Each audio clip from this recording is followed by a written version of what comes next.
kewenangan hakim untuk menetapkan hukum yang semula hukumnya tidak ada menjadi ada dilakukan dengan menggunakan metode penemuan hukum atau fact finding yang jika dikaji secara ilmiah atau keilmuan dan secara yuridis harus dapat dipertanggungjawabkan. Menimbang bahwa kewenangan hakim untuk menetapkan hukum yang semula hukumnya tidak jelas menjadi jelas dilakukan dengan menggunakan dan menerapkan metode penafsiran atau interpretasi. Menimbang bahwa dalam perkara aku permohonan dari pemohon adalah tentang sah atau tidaknya penetapan tersangka terhadap pemohon yang dilakukan oleh termohon. Menimbang bahwa penetapan tersangka adalah merupakan bagian dari proses penyidikan. Bahkan ahli hukum pidana Dr. Bernard Arif Sidarta S.A. berpendapat bahwa penetapan tersangka adalah merupakan hasil dari penyidikan. Menimbang bahwa dari rumusan pengertian pra-peradilan pada pasal 1 angka 10 KUHP dan norma hukum pengaturan kewenangan pra-peradilan sebagaimana tercantum dalam pasal 77 KUHP dapat disimpulkan keberadaan lembaga pra-peradilan adalah sarana atau tempat untuk menguji tindakan upaya paksa yang dilakukan oleh aparat penegak hukum dalam tingkat penyidikan dan penuntutan. Apakah tindakan upaya paksa yang dilakukan oleh penyidik pada tingkat penyidikan dan oleh penuntut umum pada tingkat penuntutan sudah dilakukan menurut ketentuan dan tata cara yang diatur dalam undang-undang atau tidak? Menimbang bahwa dalam kaitannya dengan permohonan dari pemohon pra-peradilan ini, maka timbul pertanyaan, apakah penetapan tersangka terhadap diri pemohon yang dilakukan oleh termohon dapat dikualifisir sebagai tindakan upaya paksa? Menimbang bahwa termohon di dalam jawabannya berpendapat bahwa penetapan tersangka terhadap pemohon bukanlah tindakan upaya paksa dengan alasan bahwa sampai dengan disidangkannya permohonan pra-peradilan aku, termohon belum melakukan upaya paksa apapun terhadap diri pemohon, baik berupa penangkapan, penahanan, pemasukan rumah, penyitaan, atau penggeledahan terhadap diri pemohon. Bahkan di persidangan, kuasa termohon mempertanyakan apakah penetapan tersangka merupakan tindakan upaya paksa. Menimbang bahwa pendapat termohon tersebut di atas secara hukum tidak dapat dibenarkan karena harus dipahami arti dan makna tindakan upaya paksa secara benar, bahwa segala tindakan penyidik dalam proses penyidikan dan segala tindakan penuntut umum dalam proses penuntutan adalah merupakan tindakan upaya paksa karena telah menempatkan atau menggunakan label pro justisia pada setiap tindakan.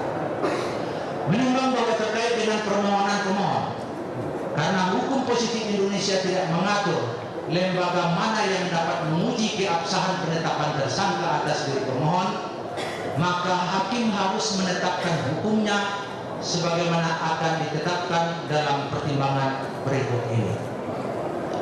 Menimbang bahwa segala tindakan penyidik dalam proses penyidikan dan segala tindakan penuntut umum dalam proses penuntutan yang belum diatur dalam pasal 77, junto pasal 82 ayat 1, junto pasal 95 ayat 1 dan ayat 2 KUHP ditetapkan menjadi objek pra-peradilan dan lembaga hukum yang berwenang menguji keabsahan segala tindakan penyidik dalam proses penyidikan dan segala tindakan penuntut umum dalam proses penuntutan adalah lembaga pra-peradilan. Menimbang bahwa terkait langsung dengan permohonan pemohon, karena penetapan tersangka merupakan bagian dari rangkaian tindakan penyidik dalam proses penyidikan, maka lembaga hukum yang berwenang menguji dan menilai keabsahan penetapan tersangka adalah lembaga pra-peradilan. Menimbang bahwa tentang penerapan azas sebagai salah satu dasar dan alasan dalam mengajukan eksepsi ini juga tidak dapat dibenarkan karena azas legalitas sebagaimana yang dimaksud dalam pasal 1 ayat 1 KUHP hanya berlaku dalam penerapan hukum pidana material. Bahkan dalam perkembangannya dimungkinkan dilakukan penafsiran dengan pembatasan sebagaimana pendapat ahli hukum pidana Dr. Bernard Aris Sidarta. Menimbang bahwa pendapat ahli tersebut sejalan dengan jurisprudensi, diantaranya penerapan penafsiran pengertian barang dalam tindak pidana pencurian, penerapan penafsiran penghalusan hukum, reverfailing, dan penafsiran secara luas, ekstensif interpretasi dalam penegakan hukum pidana material tindak pidana subversi di masa lalu. Menimbang bahwa menyangkut alasan-alasan termohon sebagaimana tercantum dalam jawaban angka 14 sampai dengan angka 17, halaman 10 sampai dengan halaman 13, Pengadilan Negeri mempertimbangkannya sebagaimana tercantum dalam pertimbangan di bawah ini. Menimbang bahwa hukum Indonesia tidak menganut sistem preseden yang dianut dan berlaku di negara-negara Anglo-Saxon. Akan tetapi jangan lupa bahwa jurisprudensi diterima dan diakui sebagai salah satu sumber hukum di Indonesia. Menimbang bahwa oleh karena hukum Indonesia tidak menganut sistem preseden, maka tidak ada keharusan bagi hakim Indonesia untuk mengikuti putusan-putusan hakim terdahulu.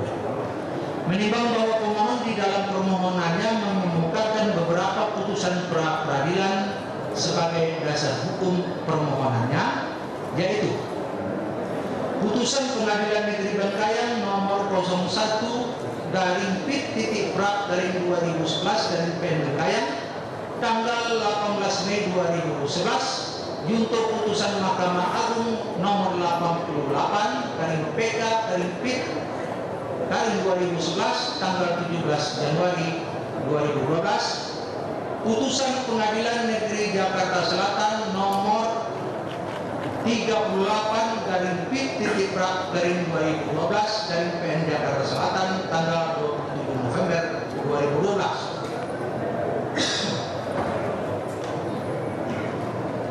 Menimbang bahwa dari jawaban termohon pada halaman 10 sampai dengan halaman 13, angka 14 sampai dengan 17, dapat disimpulkan bahwa termohon tidak menerima kalau putusan-putusan tersebut di atas disebut sebagai suatu jurisprudensi. Menimbang bahwa terlepas dari apakah putusan Pengadilan Negeri Bengkayang nomor 01/PIT.PRAK/2011 Bengkayang tanggal 18 Mei 2011, junto putusan Mahkamah Agung nomor 88/PK/PIT/2011 tanggal 17 Januari 2012, dan putusan Pengadilan Negeri Jakarta Selatan nomor 38/PIT.PRAK/2012 Jakarta Selatan tanggal 27 November 2012 dapat diterima sebagai jurisprudensi atau tidak. Namun yang pasti adalah bahwa hakim yang memeriksa perkara akuo tidak akan menggunakan putusan-putusan tersebut sebagai dasar pertimbangan dalam memutus perkara akuo. Menimbang bahwa berdasarkan pertimbangan-pertimbangan tersebut di atas, maka eksepsi tersebut haruslah ditolak. A2. Permohonan pra-peradilan prematur. Menimbang bahwa alasan-alasan yang dikemukakan termohon dalam mengajukan eksepsi ini pada pokoknya adalah bahwa termohon belum melakukan upaya paksa apapun terhadap pemohon, baik berupa penangkapan, penahanan, pemasukan rumah, atau penggeledahan terhadap diri pemohon. Menimbang bahwa alasan-alasan termohon tersebut secara hukum tidak dapat dibenarkan karena termohon telah keliru memahami arti dan makna upaya paksa dalam proses penegakan hukum pidana. Menimbang bahwa sebagaimana telah dipertimbangkan sebelumnya bahwa segala tindakan penyidik dalam proses pada tingkat penyidikan dan segala tindakan penuntut umum dalam proses pada tingkat penuntutan adalah merupakan tindakan upaya paksa karena telah menempatkan dan menggunakan label pro justisia pada setiap tindakan. Menimbang bahwa dengan demikian eksepsi termohon tentang hal ini haruslah ditolak. Art 3, petitum permohonan pra peradilan tidak jelas, obscure legal, dan saling bertentangan satu dengan lainnya. Menimbang bahwa hukum yang digunakan dan diberlakukan dalam memeriksa dan memutus perkara permohonan pra peradilan adalah hukum acara pidana. Menimbang bahwa eksepsi termohon tersebut pada angka 3 di atas hanya dikenal dalam hukum acara perdata. Oleh karenanya eksepsi termohon tentang hal ini tidak perlu dipertimbangkan dan harus dikesampingkan. Menimbang bahwa berdasarkan segala pertimbangan-pertimbangan di atas, maka seluruh eksepsi dari termohon harus dinyatakan ditolak. Dan dengan putusan ini pengadilan negeri menetapkan bahwa sah atau tidaknya penetapan tersangka merupakan objek pra peradilan. Dalam pokok perkara,